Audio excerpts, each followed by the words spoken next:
मुंबई, नागपुर में चारों ओर फोन की घंटियां बज उठी। राजभवन मौन था, संसद मौन थी, राष्ट्रपति भवन मौन था। हर कोई कश्मकश में था। शायद कोई बड़ा हादसा हुआ था। यह किसी बड़े हादसे या आपदा से कम नहीं था। कोई अचानक हमें छोड़कर चला गया था, जिसके जाने से करोड़ों लोग दुख भरे आंसुओं से विलाप कर रहे थे। देखते ही देखते मुंबई की सारी सड़कें भीड़ से भर गई। पैर रखने की भी जगह नहीं बची थी मुंबई की सड़कों पर, क्योंकि पार्थिव शरीर मुंबई लाया जाना था और अंतिम संस्कार भी मुंबई में ही होना था। नागपुर, कानपुर, दिल्ली, चेन्नई, मद्रास, बेंगलोर, पुणे, नासिक और पूरे देश से मुंबई आने वाली रेलगाड़ियों और बसों में बैठने को जगह नहीं थी। सब जल्द से जल्द मुंबई पहुंचना चाहते थे और देखते ही देखते अरब सागर वाली मुंबई जनसागर से भर गई। कौन था यह शख्स जिसके अंतिम दर्शन की लालसा में जन सैलाब रोते बिलखते मुंबई की ओर बढ़ रहा था? देश में यह पहला प्रसंग था जब बड़े बुजुर्ग छोटे छोटे बच्चों जैसे छाती पीट पीट कर रो रहे थे। महिलाएं आक्रोश कर रही थी और कह रही थी, मेरे पिता चले गए, अब कौन है हमारा यहाँ? चंदन की चिता पर जब उसे रखा गया तो लाखों दिल रुदन से जल रहे थे। अरब सागर अपनी लहरों के साथ किनारों पर थपकता और लौट जाता, फिर थपकता, फिर लौट जाता। शायद अंतिम दर्शन के लिए वह भी जोर लगा रहा था। चिता जली और करोड़ों लोगों की आंखें बरसने लगी। किसके लिए बरस रही थी ये आंखें? कौन था इन सब का पिता? किसकी जलती चिता को देखकर जल रहे थे करोड़ों दिलों के अग्निकुंड? कौन था यह जो छोड़ गया था इनके दिलों में आंधियां? कौन था वह जिसके नाम मात्र लेने से गरज उठती थी बिजलियां? मन से मस्तिष्क तक दौड़ जाता था ऊर्जा का प्रवाह। कौन था वह शख्स जिसने छीन लिए थे खाली कासे इनके हाथों से और थमा दी थी कलम लिखने के लिए एक नया इतिहास? आंखों में बसा दिए थे नए सपने, ओठों पर सजा दिए थे नए तराने, धमनियों से प्रवाहित किया था स्वाभिमान अभिमान को, दास्यता की जंजीरें तोड़ने के लिए दिया प्रज्ञा का शस्त्र। चिता जल रही थी अरब सागर के किनारे और देश के हर गांव के किनारे में जल रहा था एक स्मशान।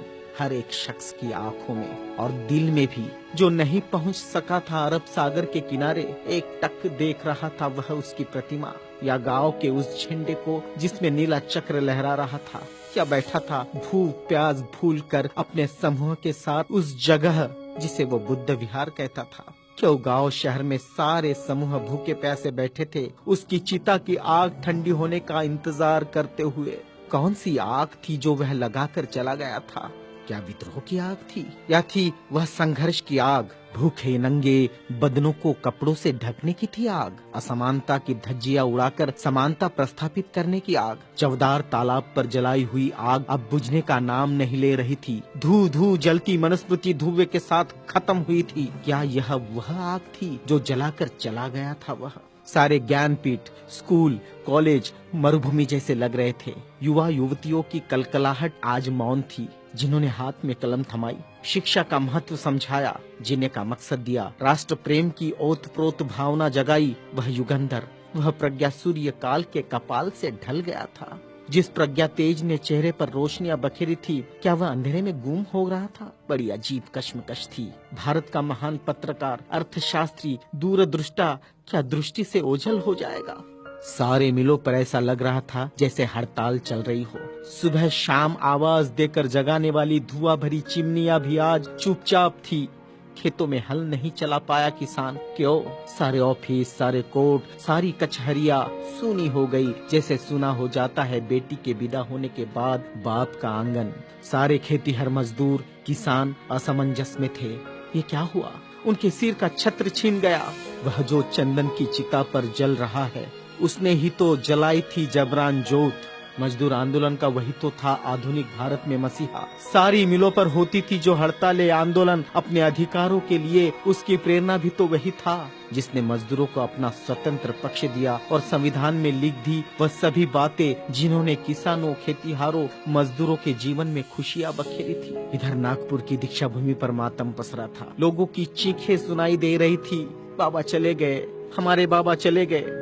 आधुनिक भारत का वह सपुत्र जिसने भारत में लोकतंत्र का बीजारोपण किया था, जिसने भारत के संविधान को रचकर भारत को लोकतांत्रिक गणराज्य बनाया था, हर नागरिक को समानता, स्वतंत्रता और न्याय का अधिकार दिया था, वोट देने का अधिकार देकर देश का मालिक बनाया था।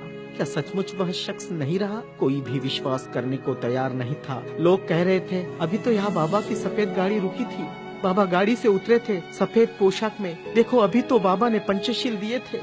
22 प्रतिज्ञाओं की गूंज अभी आसमान में ही तो गूंज रही थी। वो गूंज शांत होने से पहले बाबा शांत नहीं हो सकते। भारत के इतिहास ने नई करवट ली थी। जनसैलाब मुंबई की सड़कों पर बह रहा था।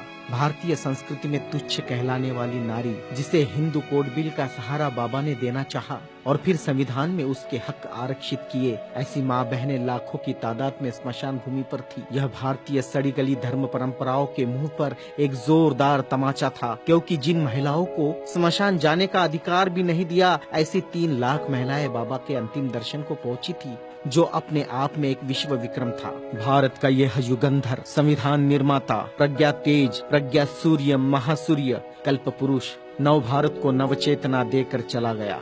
एक ऊर्जा स्रोत देकर, समानता, स्वतंत्रता, न्याय, बंधुता का पाठ पढ़ाकर। उस प्रज्ञा सूर्य की प्रज्ञा किरणों से रोशन होगा हमारा देश, हमारा समाज और हम, और पूरे विश्वास के साथ हम आगे बढ़ेंगे हाथों में हाथ लिए, मानवता के रास्ते पर, जहाँ कभी सूर्यास्त नहीं होगा, जहाँ कभी सूर्यास्त नहीं होगा, जहाँ कभी सूर्यास्त नहीं होगा।